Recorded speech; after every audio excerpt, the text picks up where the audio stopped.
시청자 여러분, 안녕하십니까? 조성원입니다. 엄지인입니다.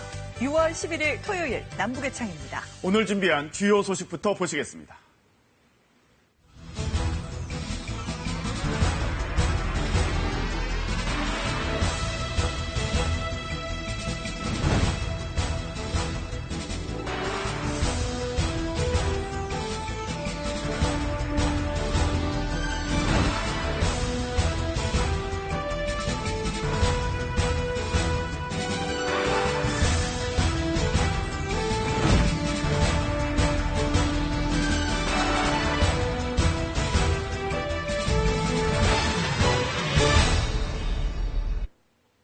최근 남북 간의 외교 행보가 그 어느 때보다 활발합니다.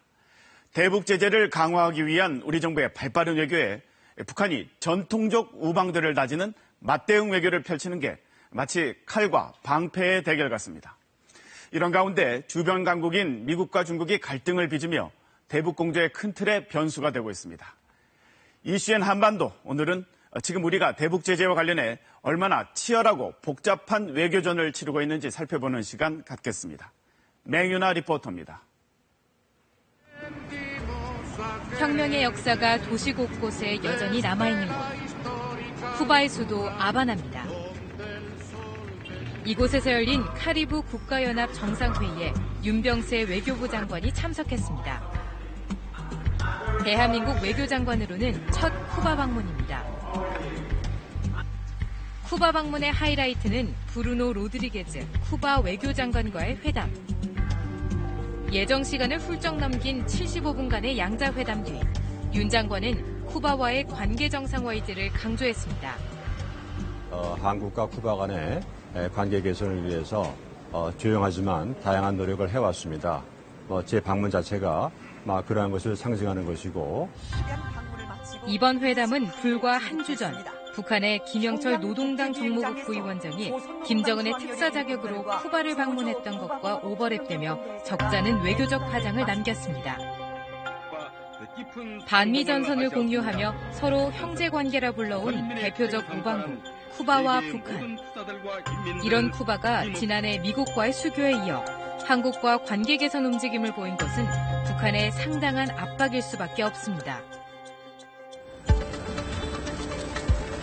지난 한 달여 우리 정부의 외교적 행보를 보면 쿠바와 같은 북한의 우방들을 집중 공략했습니다. 박근혜 대통령은 최근 북한과 우호 관계가 있는 나라들을 포함한 동아프리카 3개국을 방문해 대북 공조를 이끌어냈습니다. 아프리카는 아프리카 비핵지대 조약을 이끌어낸 경험을 가지고 있는 만큼 앞으로도 북한이 핵 개발을 포기하도록 협력해 주시기를 바랍니다. 무세베니 우간다 대통령은 북한과 안보 군사 협력 중단을 선언했고, 에티오피아는 한반도 비핵화를 지지하고 다른 아프리카 국가들의 동참을 약속하는가 하면, 케냐는 북한의 도발 규탄과 안보리 결의 이행을 위한 조치를 다짐했습니다. 앞서 북한의 핵개발 파트너였던 이란과의 북핵 공조도 이끌어냈습니다. خواست ما آری شدن جهان از سلاح‌های کشتار جمعی و به ویژه آری شدن شبه جزیره کره از این گونه سلاح‌های مخرب و خاورمیانه از سلاح‌های مخرب کشتار جمعی و به ویژه هسته‌ای است. 국제사회의 압박에 직면한 북한도 지난달 7차 당대회를 계기로 고립 탈피를 위한 총력전을 펴고 있습니다. 당대회 설명을 명분으로 이수영 노동당 정치국 위원이 중국 시진핑 주석을 면담했고, 김영남 상임위원장의 적도기니 방문, 김영철 부위원장의 쿠바 방문, 최태복 정치국 위원의 베트남과 라오스 방문이 이어졌습니다.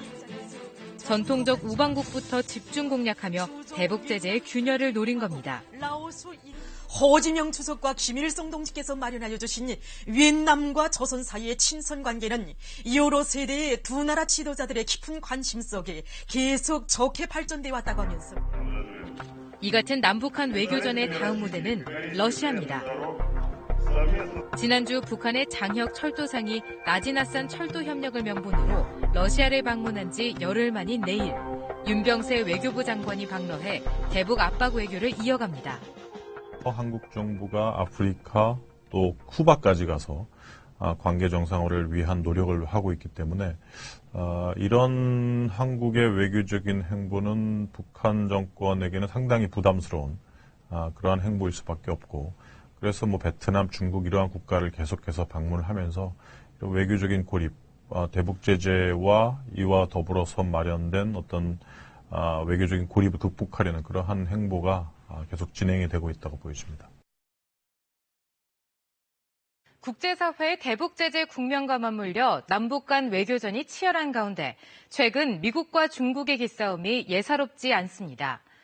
북핵 문제를 둘러싼 이견이 두 나라의 경제 분야 갈등으로 번지는 양상마저 보이고 있는데요. 여기에 한반도 사드 배치 이슈까지 다시 불거졌습니다. 미중 두 나라의 전략적 주도권 경쟁을 짚어봤습니다.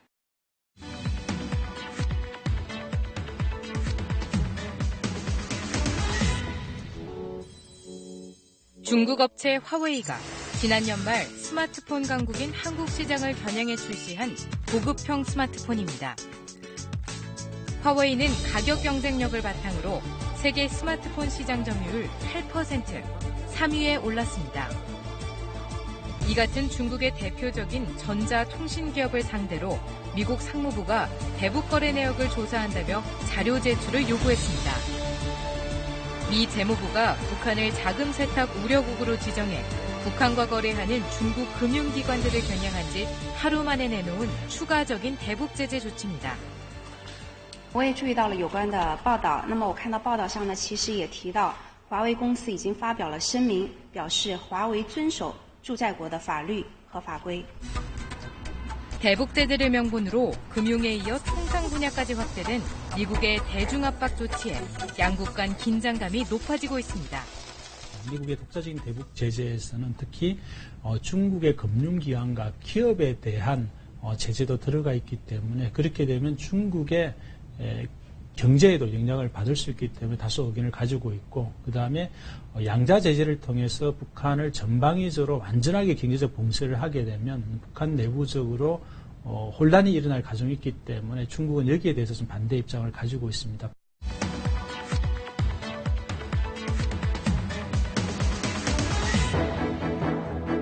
미중의 전략적 주도권 경쟁은 양국 외교와 경제 수장이 머리를 맞대는 전략경제 대화까지 이어졌습니다. 케리 미 국무장관은 핵심 의제로 북핵 문제를 거론하며 지속적인 대북 압박을 강조했습니다. 북한 이수용이 중국 시진핑 주석에게 김정은의 구두 친서를 전한 뒤 중국의 대북 제재 동력이 떨어질 것을 우려한 미국이 보다 적극적인 제재 방안을 촉구하며 중국의 진위를 타진한 겁니다. To keep the pressure on North Korea in order to halt any and all actions that threaten its neighbors and threaten the peace and security of the region. 하지만 중국은 유엔 결의안에 근거하지 않은 일방적인 제재를 해선 안 된다고 미국을 견제하면서도 미국과의 협력이 기묘하다는 원칙론을 재확인했습니다. 反恐、防扩散、两军、执法等领域交流合作. 결국 미국과 중국의 손해보는 북한을 핵보유국으로 인정하지 않고 유엔 안보리의 대북 제재안을 전면 이행한다는 기존 합의를 재확인하는 데 만족해야 했습니다.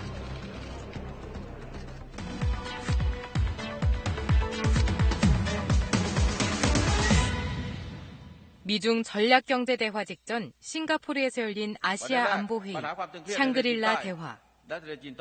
한동안 잠복했던 고고도 미사일 방어 체계, 즉 사드의 한반도 배치 문제가 재론되며 미중은 이미 전초전을 치렀습니다.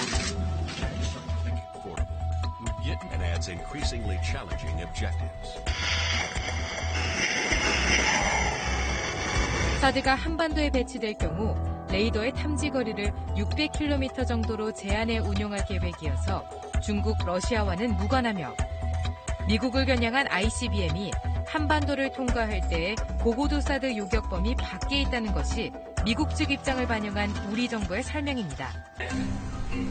하지만 중국은 여전히 거세게 반발했습니다.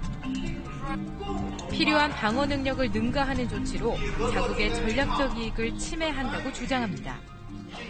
만약 사드를 배치하면 결국 미국 중심의 미사일 방어 체제가 형성이 되고 자연스럽게 한국과 미국과 일본의 그 삼각 협력 체제가 강화가 된다는 거죠.